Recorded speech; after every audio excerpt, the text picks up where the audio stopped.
അവിടെ വന്ന് കാണാനും കൽബിലാശ പെരുത്തുണ്ട്. ഇടയ്ക്ക് ഫോൺ വിളിച്ചോട്ടെ, പയക്കമൊന്നു കേട്ടോട്ടെ. പുര പണിഞ്ഞു കഴിഞ്ഞില്ലേ, പഠിക്ക പാഠം വാങ്ങിയില്ലേ.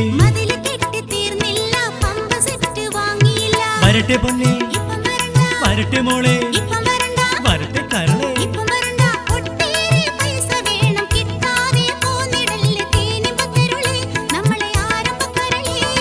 പലരും വരുന്നുണ്ട് നാട്ടിലേക്ക്, പെരുത്താശ ഞമ്മക്കും ഉണ്ടെന്നോർക്ക്.